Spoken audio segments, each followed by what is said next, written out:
Há 15 anos, este porto enfrentava greves, equipamentos antigos e um tráfego em declínio. Hoje, movimenta mais de 5 milhões de contêineres ao ano, sendo um dos 5 maiores portos da Europa e o mais movimentado do Mediterrâneo. Este é o Porto de Pireu, e ele não é apenas o maior porto da Grécia, é a principal porta marítima para Atenas e um dos portos europeus mais próximos do Canal de Suez. De Suez, navios seguem para o noroeste rumo a portos como Roterdã e Hamburgo, que dominaram o comércio europeu por décadas. Ou eles podem parar muito antes, no Mediterrâneo, e é aí que está o Porto de Pireu, para cargas vindas da China. Parar na Grécia pode reduzir em até 7 dias a viagem, comparado a ir até o norte da Europa a partir de Pireu. Contêineres podem ir de trem pelos Balcãs até a Europa Central e Oriental, chegando a mercados antes dependentes de portos distantes. Ao observar o mapa, Pireu não atende só a Grécia. Ele está na rota marítima mais curta entre Ásia e Europa, com conexões terrestres diretas ao interior da União Europeia. Isso o torna valioso, muito valioso. Mas durante a maior parte dos anos, 2000 Pireu não estava agindo como um grande centro global. O porto sofria com infraestrutura defasada, lentidão no manuseio de cargas e disputas trabalhistas frequentes. O volume de contêineres seguia baixo, companhias de navegação escolhiam outros portos e os investimentos quase não cobriam a manutenção. Em 2008, o Porto de Pireu movimentava menos de 1 milhão de contêineres por ano, número baixo para padrões globais. Ao mesmo tempo, a Grécia estava entrando na pior crise econômica de sua história moderna. E foi nessa época que a China começou a olhar com muita atenção para o mapa marítimo da Europa. Não porque a Grécia era fraca, mas porque a geografia era perfeita. O encontro desses dois fatores fez de Pireu um dos principais portos na estratégia global de comércio da China. Antes da chegada da China, a Grécia chegou ao ponto em que vender o porto parecia ser a única opção. O que levou Atenas a essa situação? E como um dos portos mais estratégicos da Europa acabou sob o controle de uma empresa chinesa dentro da União Europeia? Em 2009, a Grécia estava em sérios apuros. Empréstimos excessivos, baixa arrecadação e gastos elevados levaram a dívida pública a níveis insustentáveis. Com a crise financeira global, investidores perderam confiança nos títulos gregos e o governo não conseguia mais empréstimos para pagar suas contas. Em poucos meses, a Grécia precisou de empréstimos emergenciais para se manter. Entre 2010 e 2018, a Grécia recebeu mais de 260 bilhões de euros, ou cerca de 300 bilhões de dólares, em pacotes de resgate da União Europeia e do Fundo Monetário Internacional. Mas esses empréstimos vieram com condições rigorosas: cortar gastos públicos, aumentar impostos e vender ativos estatais. Isso não era opcional. Credores europeus exigiam que a Grécia reduzisse rapidamente a dívida, tornando a privatização central no plano. Aeroportos, empresas de energia, ferrovias e portos foram incluídos. Pireu, mesmo com seus problemas, continuava sendo um dos ativos mais valiosos do governo. Vender parte dele traria dinheiro rápido e diminuiria a necessidade de mais empréstimos. Na Grécia, o plano gerou forte reação. Sindicatos alertaram que compradores estrangeiros cortariam empregos e enfraqueceriam proteções trabalhistas. Muitos políticos afirmavam que o país vendia infraestrutura sob pressão, não por escolha, e a confiança pública no governo e nas instituições europeias desmoronava. Em 2015, a situação se agravou quando o partido de esquerda Syriza venceu as eleições, prometendo interromper todas as privatizações. O novo primeiro-ministro, Alexis Tsipras, criticou abertamente os antigos planos de venda do porto. Membros de seu gabinete chamaram a venda de inaceitável e argumentaram que a Grécia não deveria perder o controle sobre um ativo tão estratégico. Mas a realidade se impôs. A Grécia ainda precisava do dinheiro do resgate para evitar a falência, e a privatização estava prevista nos acordos com credores europeus. Até o governo eleito prometendo interromper as vendas, precisou continuá-las. Nesse momento, vender o Porto de Pireu passou de escolha política a exigência financeira. Agora vem uma parte muitas vezes ignorada. Quando a Grécia colocou grandes ativos à venda, poucas empresas ocidentais se interessaram em comprar europeu. Operadores portuários estavam cautelosos, bancos nervosos e a crise tornava investimentos de longo prazo arriscados. A China pensava diferente. Pequim enxergou um país carente de capital em uma das melhores localizações portuárias do Mediterrâneo naquele momento. A China buscava rotas comerciais mais rápidas para a Europa e, quando a Grécia precisou vender, ofereceu dinheiro, navios e um plano duradouro. Mas a China não começou comprando o porto inteiro de primeira, ela testou o terreno e isso aconteceu vários anos antes da aquisição total. O ponto de entrada ocorreu antes, em 2009, quando a crise da dívida da Grécia começava a se desenrolar. Naquele ano, a Grécia firmou um acordo de concessão de longo prazo com a estatal chinesa de transporte e logística COSTCO Shipping. Pelo acordo, a COSTCO obteve o direito de operar 2 terminais de contêineres principais do porto. Por 35 anos, a Grécia ainda era dona do porto, mas a China agora controlava uma grande parte das operações diárias. Na época, parecia um acordo técnico, não uma mudança estratégica. O governo grego buscava investimento rápido sem perder a posse total, enquanto a COSTCO queria uma base no Mediterrâneo para apoiar sua crescente rede marítima. Ambos acreditavam estar encontrando uma solução prática para a Grécia. A COSTCO prometeu trazer equipamentos modernos, melhorar a eficiência e aumentar o movimento nos terminais que perdiam clientes. Para a COSTCO, Pireu oferecia algo extremamente raro: um porto europeu onde ela poderia operar terminais diretamente, em vez de depender de operadores portuários terceirizados. Isso é importante porque as companhias de navegação priorizam o tempo de giro. Se os navios descarregam mais rápido, há economia de combustível, mão de obra e menos atrasos. A COSTCO investiu rapidamente, instalando novos guindastes, ampliando áreas de armazenamento e modernizando sistemas de manuseio de contêineres.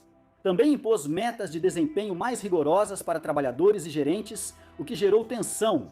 Sindicatos alegaram que a administração chinesa aumentou turnos e endureceu regras de produtividade, levando a greves e protestos, principalmente no início da concessão. Mas os números mostravam outra realidade. Antes da COSTCO, os terminais movimentavam cerca de 700 mil contêineres por ano. Em poucos anos, os volumes multiplicaram-se, linhas que evitavam Pireu voltaram, mais navios da COSTCO passaram pelo porto e outras transportadoras asiáticas seguiram o exemplo. Porque uma movimentação mais rápida significava custos operacionais mais baixos. Pireu não era mais apenas um porto local grego, estava se transformando em um importante centro de transbordo para o leste do Mediterrâneo.